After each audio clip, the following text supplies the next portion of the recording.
We all know that studying hard is important, but let's be honest, knowing how to write your answers is just as crucial. Today, we're going to talk about smart formatting so you can score higher in your Class 9 to 12 English exams, whether it's literature or theory. First things first, let's look at the ground rules. Think of these as the do's and don'ts for every single answer you write. Be direct. Examiners have hundreds of papers to check. Don't waste time with filler lines. Get straight to the point. Keep it simple.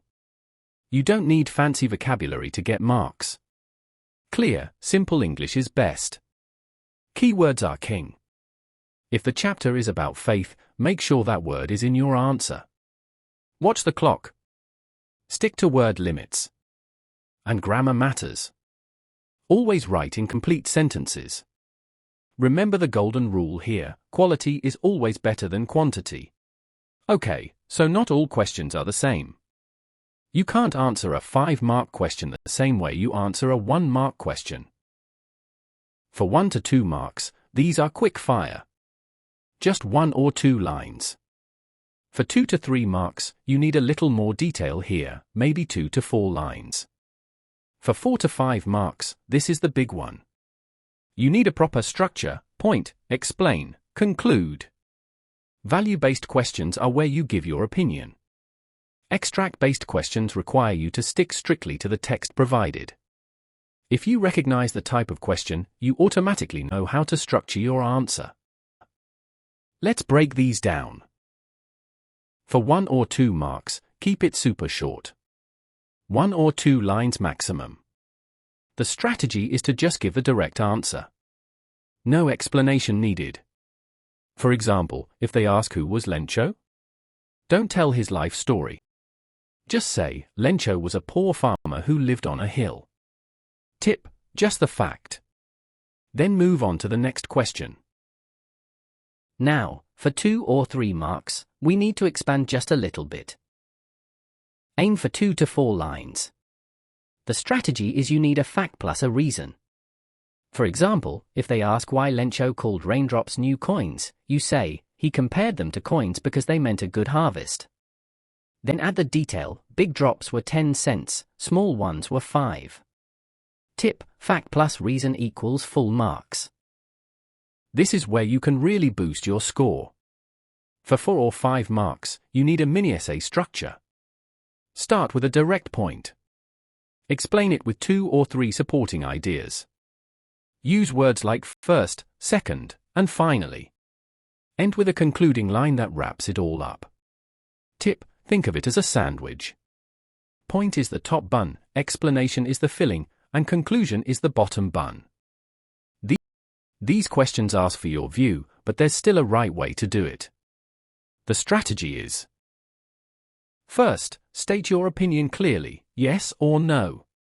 Then, give 2 solid reasons why you think that.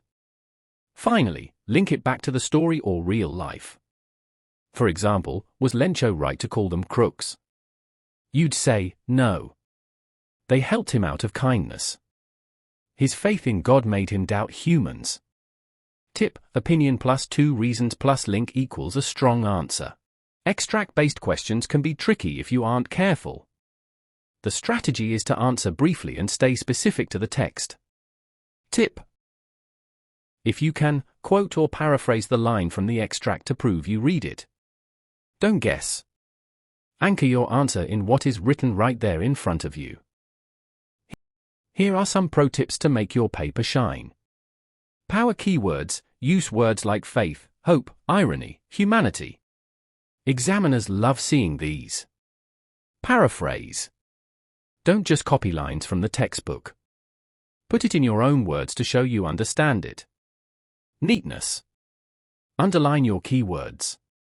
It helps the examiner spot the important stuff instantly. Time management: spend about 1 minute on a 1-mark question and maybe 7 or 8 minutes on a 5-mark question. Don't get stuck. If you take one thing away from today, let it be this. Memorize this template. 1 mark? Just fact. 2 to 3 marks? Fact plus reason. 4 to 5 marks? Point plus explanation plus conclusion. Opinion? Opinion plus 2 reasons plus link. Extract? Extract line plus brief answer. If you use this skeleton, you'll never be stuck wondering how to start an answer. Before you hand in that paper, take 30 seconds to run through this mental checklist. Did I actually answer what was asked? Did I use the right keywords? Is my handwriting neat? Did I follow the structure we just talked about? If you tick these boxes, you're submitting with confidence. And that's a wrap. Remember, these notes aren't just for looking at, they are for using. Try using the color codes we showed you to help your memory. Practice with past papers and time yourself. Whether you are revising alone or in a workshop, use these templates until they become muscle memory. Good luck, everyone. You've got the tools, now go get those marks.